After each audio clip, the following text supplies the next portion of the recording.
The fitness industry really doesn't care about your health. Neither do many fitness influencers or a huge amount of online PTs. I really started to realise this when the whole controversy about the Liver King came out, and I've also been watching Chris Hemsworth's documentary called Limitless. Now, I may be in pretty decent shape. Sure, I may look like an immortal Norse god, etc. Stop. And it completely dawned on me that in that documentary, they start actually looking at the health metrics. I want to discover how we can all unlock the secrets of living a healthier, longer life. And hearing the Liver King talk about how he takes steroids, $10,000 of steroids a month in the pursuit of health. I didn't feel 100% physically or cognitively. So I went to get monitored and managed by a trained hormone clinician to see what the fuck was going on with my life. This massive realization hit me. It's not about health at all. It's about looking good. And somewhere along the line, we've completely confused what health actually is for looking a certain way. The definition of health is being free of illness or injury, and it's also a person's mental or physical condition. This is quite a vague definition, but we all really know what health is and how we can measure health. We're healthy if we eat a relatively balanced, healthy diet, if we train or get some form of movement in multiple times a week, if we've got good energy levels, a low resting heart rate, a decent lung capacity, the ability to run for a bus or pick up your child, and just function day to day without your physical condition affecting your life in any way. Many fitness influencers out there take some form of performance enhancing drugs which can have detrimental effects to your health. Many of the females out there get surgery like BBLs. There are even guys that get like their ab implants. Many of them claim to have got their results naturally. There are many women out there that have a body fat percentage so low that it's outside of the healthy range and could severely impact your menstrual cycle, which can lead to infertility, osteoporosis and poor hormone health. And also in men this can lead to poor testosterone, which is why many supplement with steroids.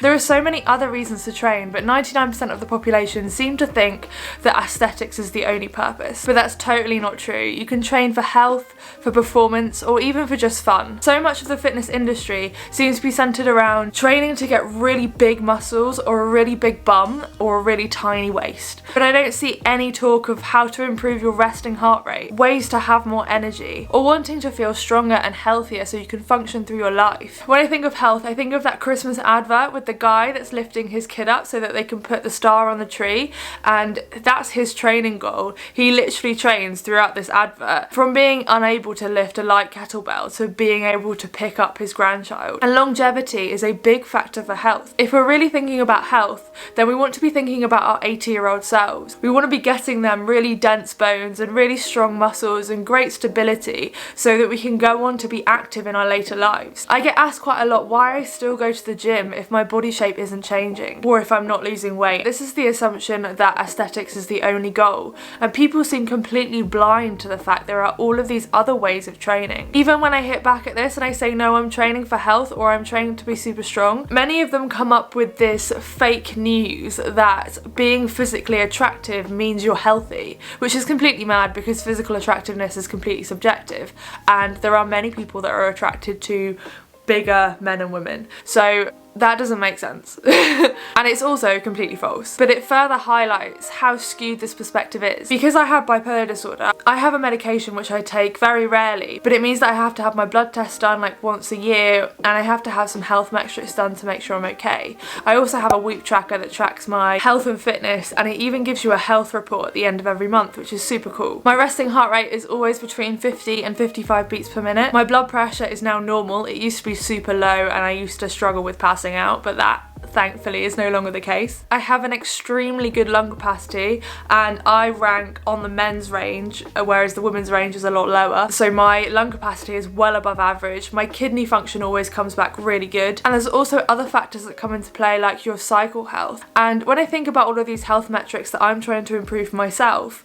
I realise that a lot of people in the fitness industry aren't even thinking about this. It seems solely focused on trying to be as massive as possible or as skinny as possible, or to have the perfect body shape, that everybody seems to be sacrificing their health in pursuit of physique goals. How you feel is one of the easiest metrics you can measure for health. When you're in tune with your body, you kind of understand when you're feeling under the weather or burnt out, or like you could train a bit more, or you're lacking in energy.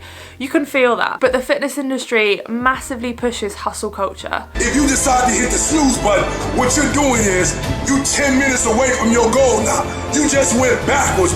getting up at 5 a.m, smashing 2 workouts a day, pushing yourself beyond your limit, doing more and more and more, having a singular focus and getting rid of all balance from your life, disregarding everyone and everything else. This is all I see on my Instagram reels, on my TikTok feed when it's like gym content, apart from mine obviously, but I'm a bit different. And that kind of singular focus, lack of balance and completely destroying your body is not healthy.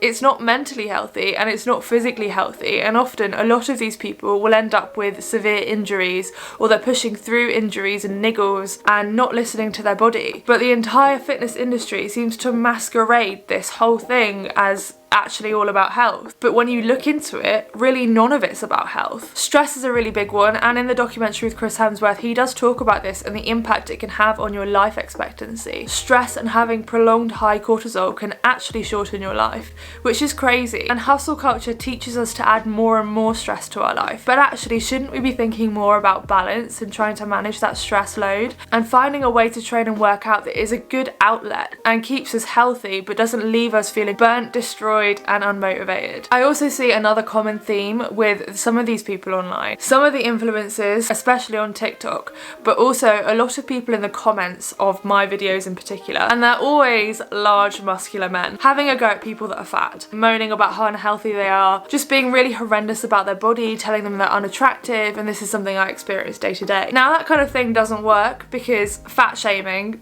doesn't work. It's pretty well proven to be ineffective. But also, that is not healthy for that person to be doing that. No happy person goes around trolling fat people. What they've done is they've seen somebody in a bigger body, training, having fun, living their life, and they've tried to take them down to make themselves feel better, claiming that they have the moral superiority because they think, because they are super lean and jacked, that they are somehow better than this larger bodied person. Like, that is not healthy.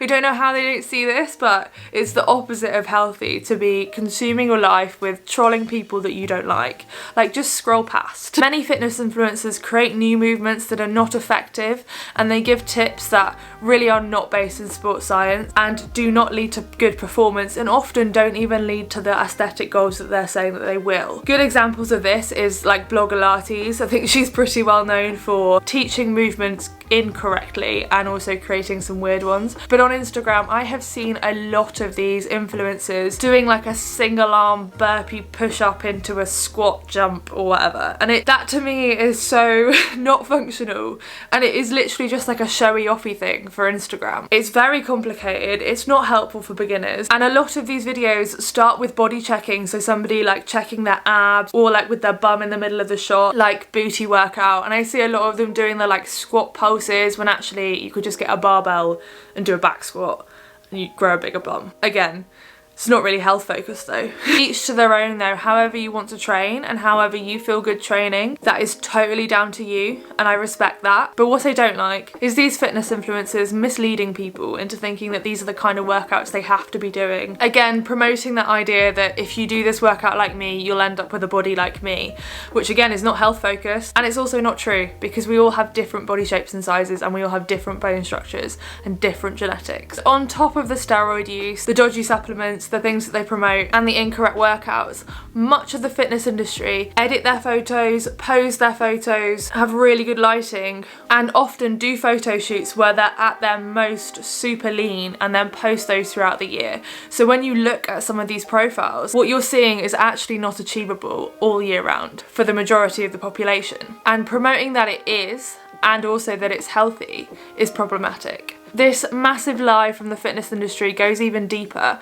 and it's affecting how we see athletes. Many athletes out there feel like they don't look like an athlete because the fitness industry has peddled this idea of what an athlete looks like, when actually they come in all shapes and sizes. Watch this video next to shatter your belief of what you think an athlete looks like. Please fist bump that like button if you enjoyed the video. Thank you for watching, and I will see you in the next one. Bye!